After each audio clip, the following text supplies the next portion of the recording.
ಇದು ತಾಲೂಕು ಕಚೇರಿಯಲ್ಲ, ಸ್ವಲ್ಪ ತಾಳಿ ಕಚೇರಿ. ಏನಿದು ಅಂತೀರಾ? ಅದಕ್ಕೆ ಸಂಬಂಧಪಟ್ಟಂತೆ ಈಗ ಒಂದು ಬ್ರೇಕಿಂಗ್ ನ್ಯೂಸ್ ಇದೆ. ಏನು, ಚಿಕ್ಕಬಳ್ಳಾಪುರದಲ್ಲಿರುವಂತಹ ತಾಲೂಕು ಕಚೇರಿ ಅಲ್ಲ, ಸ್ವಲ್ಪ ತಾಳಿ ಕಚೇರಿ ಆಗಿದೆ. ಎಲ್ಲಾ ಭೂ ದಾಖಲೆ ಬೆರಳ ತುದಿಯಲ್ಲಿ ಎನ್ನುವ ಸರ್ಕಾರ ತಿಂಗಳುಗಟ್ಟಲೆ ಅಲೆದ್ರೂ ಕೂಡ ದಾಖಲೆ ಸಿಗದೆ ಪರದಾಡುವಂತಹ ಪರಿಸ್ಥಿತಿ ನಿರ್ಮಾಣವಾಗಿದೆ. ಕಚೇರಿಗೆ ಅಲೆದು ಸಾರ್ವಜನಿಕರು ಸುಸ್ತಾಗ್ತಿದ್ದಾರೆ. ಇಲ್ಲಿ ರೆಕಾರ್ಡ್ ಕೊಠಡಿಯಲ್ಲಿ ಇದ್ದ ದಾಖಲೆಯೇ ಇಲ್ಲವಂತೆ. ಚಿಕ್ಕಬಳ್ಳಾಪುರ ತಾಲೂಕು ಕಚೇರಿಯಲ್ಲಿ ವಿಳಂಬ ಧೋರಣೆ ಆಗ್ತಾ ಇದೆ. ಕಚೇರಿಯಲ್ಲಿದ್ದ ದಾಖಲೆಯನ್ನ ಕದ್ದೊಯ್ದವರು ಯಾರು ಎಂಬ ಪ್ರಶ್ನೆ ಈಗ ಮೂಡ್ತಾ ಇದೆ.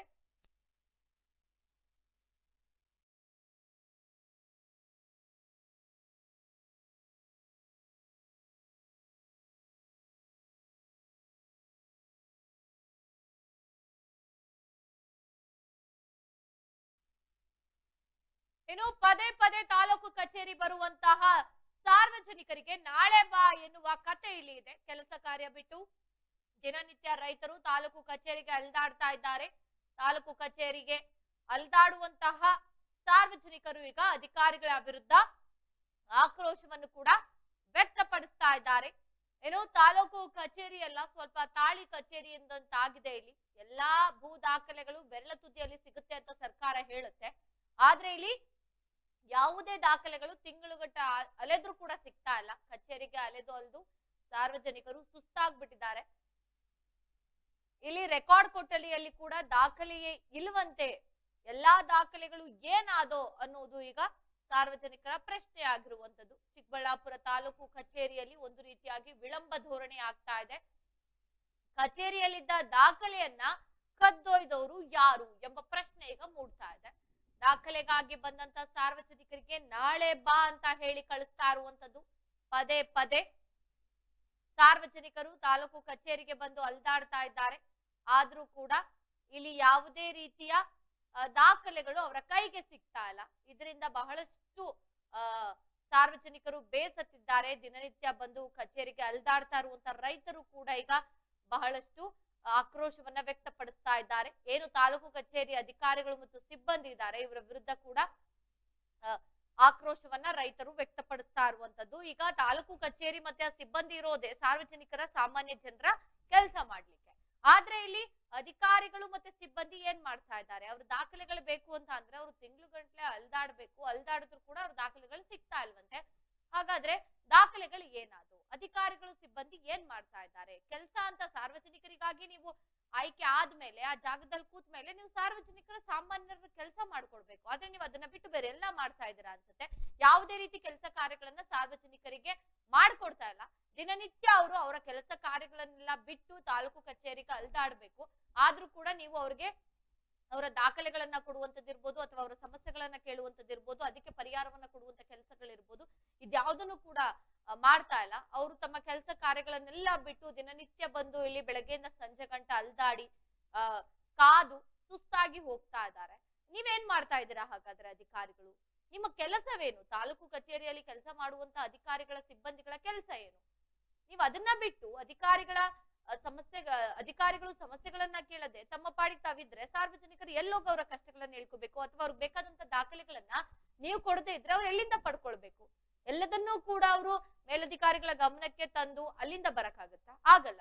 ಜನಸಾಮಾನ್ಯರು ದಿನನಿತ್ಯ ಅವ್ರಿಗೆ ಬೇಕಾದಂತ ಏನೋ ಒಂದು ಡಾಕ್ಯುಮೆಂಟ್ ಗಳನ್ನ ನಿಮ್ಮ ಹತ್ರ ಕಲೆಕ್ಟ್ ಮಾಡ್ಕೊಳಕ್ ಬಂದಾಗ ಆ ಡಾಕ್ಯುಮೆಂಟ್ ಗಳು ಕೂಡ ಇಲ್ಲ, ದಾಖಲೆಗಳಿಲ್ಲ. ಹಾಗಾದ್ರೆ ಅದಕ್ಕೆ ಜವಾಬ್ದಾರಿ ಯಾರು?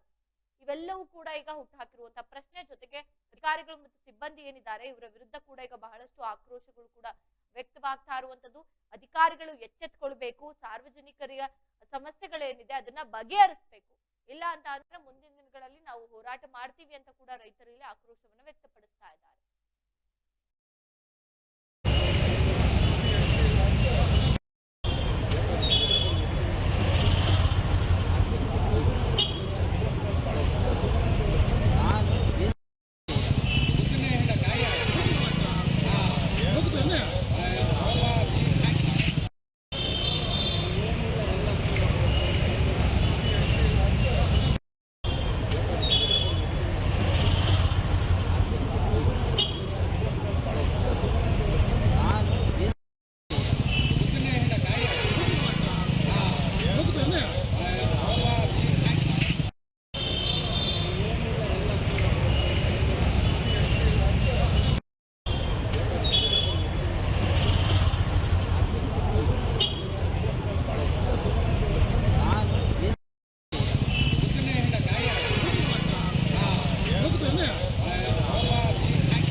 ಯಾವ ರೀತಿಯಾಗಿ ನಾವು ತರಬೇತಿಯನ್ನು ಪಡ್ಕೊಳ್ಬೇಕು ಅನ್ನೋಂಥ ಮಾಹಿತಿನ ನಿಮಗೆ ನೀಡ್ತಾ ಇದ್ದೀವಿ. ನಮ್ಮ ಸಂಸ್ಥೆ ಎಕ್ಸೆಲ್ ಅಕಾಡೆಮಿಕ್ಸ್. ಎಕ್ಸೆಲ್ ಅಕಾಡೆಮಿಕ್ ಸಂಸ್ಥೆ 15 ವರ್ಷದಿಂದ ನೀಟ್ ಮತ್ತು CET JEE ಕೋಚಿಂಗ್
ಇನ್ನು ಇದಕ್ಕೆ ಸಂಬಂಧಪಟ್ಟಂತೆ ಮತ್ತಷ್ಟು ಮಾಹಿತಿಯನ್ನ ನೀಡಲು ನಮ್ಮ ಪ್ರತಿನಿಧಿ ನಾರಾಯಣ ಸ್ವಾಮಿ ದೂರವಾಣಿ ಸಂಪರ್ಕದಲ್ಲಿದ್ದಾರೆ. ನಾರಾಯಣ ಸ್ವಾಮಿ, ಈಗ ರೈತರು ಬಹಳಷ್ಟು ಆಕ್ರೋಶವನ್ನ ವ್ಯಕ್ತಪಡಿಸ್ತಾ ಇದ್ದಾರೆ ಅಧಿಕಾರಿಗಳ ವಿರುದ್ಧ. ಅಧಿಕಾರಿಗಳು ಏನ್ ಮಾಡ್ತಾ ಇದ್ದಾರೆ ಅಂತ? ರಚನಾ, ಈಗ ಏನು ಚಿಕ್ಕಬಳ್ಳಾಪುರದಲ್ಲಿ ಏನು ಭೂ ದಾಖಲೆಗಳಿಗೋಸ್ಕರ ಮತ್ತೆ ಏನು ಈಗ ಹೊಸದಾಗಿ ಸರ್ಕಾರ ಅಮೆಂಡ್ಮೆಂಟ್ ಮಾಡಿರೋ ಪ್ರಕಾರವಾಗಿ ಕೆಲವೊಂದು ಮೂಲ ದಾಖಲೆಗಳು ಬೇಕು, ಬಿ ಖಾತಾ ಅಭಿಯಾನದಲ್ಲೂ ಪಾಲ್ಗೊಳ್ತಾ ಇದ್ದಾರೆ. ಅದಕ್ಕೆ ಸಂಬಂಧಪಟ್ಟಂತೆ ಮತ್ತೆ ಅಕ್ರಮ ಸಕ್ರಮಗಳಿಗೆ ಸಂಬಂಧಪಟ್ಟಂತೆ ಮತ್ತೆ ಹಲವಾರು ಭೂಗಳ್ಳರು ತಮ್ಮ ರೈತರ ಜಮೀನುಗಳನ್ನ ಭೂ ಕಬಳಿಕೆ ಮಾಡುವಂತ ಸಂದರ್ಭದಲ್ಲಿ ರೈತರು ಎಚ್ಚೆತ್ತುಕೊಂಡು ತಮ್ಮ ಮೂಲ ದಾಖಲಾತಿಗಳಿಗೋಸ್ಕರ ತಾಲೂಕು ಕಚೇರಿಗೆ ದೌಡಾಯಿಸ್ತಾ ಇದ್ದಾರೆ. ಅಂತ ಸಂದರ್ಭದಲ್ಲಿ ಇಂತ ಒಂದು ತಾಲೂಕು ಏನು ರೆಕಾರ್ಡ್ ರೂಮ್ ಅಲ್ಲಿ ಏನು ದಾಖಲೆಗಳು ಹೊಂದಿರತಕ್ಕಂತ ಒಂದು ರೆಕಾರ್ಡ್ ರೂಮ್ ಅಲ್ಲಿ ಅವರು ಮೀನಾಮೇಷ ಎಣಿಸ್ತಾ ಇದ್ದಾರೆ. ಇವತ್ತು ಬಾ, ನಾಳೆ ಬಾ, ನಾಳೆದು ಬಾ, ಇನ್ನೊಂದು ಬಾ, ಮತ್ತೊಂದು ಬಾ ಅನ್ನೋ ರೀತಿಯಲ್ಲಿ ಈ ತರ ರೈತರನ್ನ ಮತ್ತೆ ನೆಕ್ಸ್ಟ್ ಏನು ಭೂ ಮಾಲೀಕರನ್ನ ಬಡಪಾಯಿಗಳನ್ನ ಸದಾ ಕಚೇರಿಗೆ ಅಲೆದಾಟ ಮಾಡಿಸ್ತಾ ಇದ್ದಾರೆ. ಇದು ಏನು ಇಲ್ಲಿನ ಶಾಸಕರು ಎಲ್ಲಾ ಒಂದು ದಾಖಲೆಗಳನ್ನ ಸಾಫ್ಟ್ ಕಾಪಿ ಮಾಡ್ತೀವಿ ಅನ್ನೋ ರೀತಿಯಲ್ಲಿ ಚಾಲನೆ ಕೊಟ್ಟಿದ್ರು. ಅದು ಎಷ್ಟುವರೆಗೂ ಸರಿ ಇದೆ ಅಂತ ನೋಡಿದಾಗ ಒಬ್ಬ ಏನು ವೆಂಕಟೇಶಪ್ಪ ಅನ್ನುವಂತವ್ರು ಮೂಲ ದಾಖಲಾತಿಗಳು ಕೇಳಿದಾಗ ಅದು ವೆಬ್ಸೈಟ್ ಓಪನ್ನೇ ಆಗ್ತಾ ಇಲ್ಲ.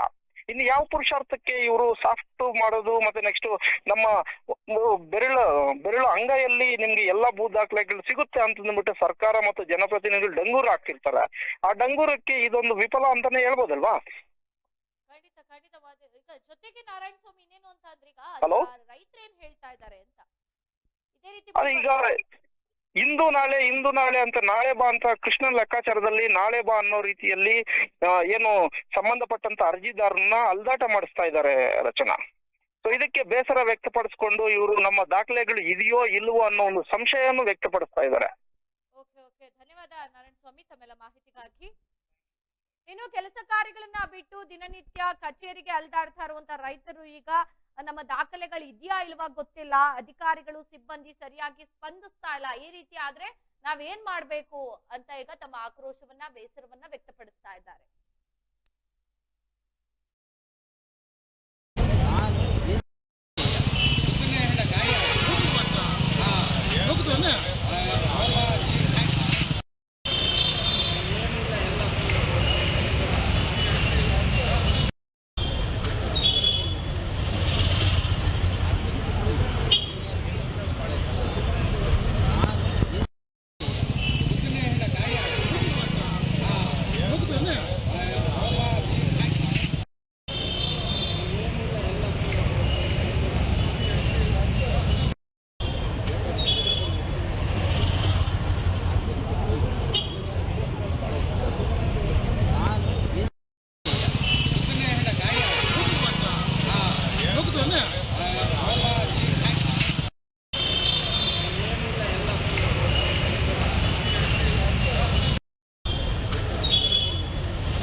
ನಾವು ಡಾಕ್ಟರ್ ಆಗಬೇಕು ಅಥವಾ ಇಂಜಿನಿಯರ್ ಆಗಬೇಕು ಅಂತಂದರೆ ಯಾವ ಅಕಾಡೆಮಿಗೆ ಹೋಗಬೇಕು, ಯಾವ ರೀತಿಯಾಗಿ ನಾವು ತರಬೇತಿಯನ್ನು ಪಡ್ಕೊಳ್ಬೇಕು ಅನ್ನೋಂಥದ್ರ ಮಾಹಿತಿನ ನಿಮಗೆ ನೀಡ್ತಾ ಇದ್ದೀವಿ. ನಮ್ಮ ಸಂಸ್ಥೆ ಎಕ್ಸೆಲ್ ಅಕಾಡೆಮಿಕ್ಸು. ಎಕ್ಸೆಲ್ ಅಕಾಡೆಮಿಕ್ ಸಂಸ್ಥೆ 15 ವರ್ಷದಿಂದ ನೀಟ್ ಮತ್ತು CET JEE ಕೋಚಿಂಗ್ ಕೊಡ್ತಾ ಬರ್ತಾಯಿವಿ. ನಂಬರ್ 1 ಫ್ಯಾಕಲ್ಟೀಸಿಂದ ನಾವು ಟೀಚ್ ಮಾಡಿಸ್ತೀವಿ. ಅಂದರೆ ಇಂಡಿಯಾದ ನಂಬರ್ 1 ಫ್ಯಾಕಲ್ಟೀಸ್. ನಾವು ನೀಟ್ ಕ್ರ್ಯಾಶ್ ಕೋರ್ಸ್ನ ಕೊಡ್ತೀವಿ ಮತ್ತು CET ಕ್ರ್ಯಾಶ್ ಕೋರ್ಸ್ನ ಕೊಡ್ತೀವಿ. ಕ್ರ್ಯಾಶ್ ಕೋರ್ಸ್ನ ಸೆಕೆಂಡ್ PUC ಸೈನ್ಸ್ ಯಾರು ಓದ್ತಾ ಇದ್ದಾರೆ ಅಂಥ ಮಕ್ಕಳಿಗೆ ನಾವು ಕೊಡ್ತೀವಿ. ಸೆಕೆಂಡ್ PUC ಕಂಪ್ಲೀಟ್ ಆಗಿರೋ ಮಕ್ಕಳಿಗೂ ಕೂಡ ನಾವು ಈ ಕ್ರ್ಯಾಶ್ ಕೋರ್ಸ್ನ ಕೊಡ್ತೀವಿ. ಪ್ರತಿದಿನವೂ ಕೂಡ ನಾವು ಡೈಲಿ ಟೆಸ್ಟ್ ಕಂಡಕ್ಟ್ ಮಾಡ್ತೀವಿ. ಅದು ಇವತ್ತೇನು ಪಾಠ ಆಗಿದೆಯೋ ನಾಳೆ ಡೈಲಿ ಟೆಸ್ಟ್ ಕೊಡ್ತೀವಿ. ನಮ್ಮ ಎಕ್ಸೆಲ್ ಅಕಾಡೆಮಿಲಿ ಒಂದು ವಿಶೇಷತೆ ಏನಂದರೆ ಒಂದೇ ಕಡೆ ಹಾಸ್ಟೆಲ್, ಒಂದೇ ಕಡೆ ಕೋಚಿಂಗ್. ಮಕ್ಕಳು ಒಂದು ಸತಿ ಕ್ಯಾಂಪಸ್ಗೆ ಎಂಟ್ರಿ ಆದರೆ ಅವ್ರ ಕೋರ್ಸ್ ಮುಗಿಸ್ಕೊಂಡೇ ಆಚೆ ಹೋಗಬೇಕು, ಆ ಥರ ವ್ಯವಸ್ಥೆ ಮಾಡಿರ್ತೀವಿ. ತೆಲಂಗಾಣ, ಆಂಧ್ರ, ಡೆಲ್ಲಿ ಆ ಕಡೆಯಿಂದ ಕರೆಸಿ ನಾವು ಫ್ಯಾಕಲ್ಟೀಸ್ನ ನಂಬರ್ 1 ಫ್ಯಾಕಲ್ಟೀಸ್ನ ಟೀಚ್ ಮಾಡಿಸ್ತೀವಿ. ಎಕ್ಸಾಮ್ಗೆ ಹೋಗೋಕ್ಕಿಂತ ಮುಂಚೆ ಮಾದರಿ ಎಕ್ಸಾಮ್ನ ಒಂದು 15-20 ಎಕ್ಸಾಮ್ ಕೊಡ್ತೀವಿ ನಾವು.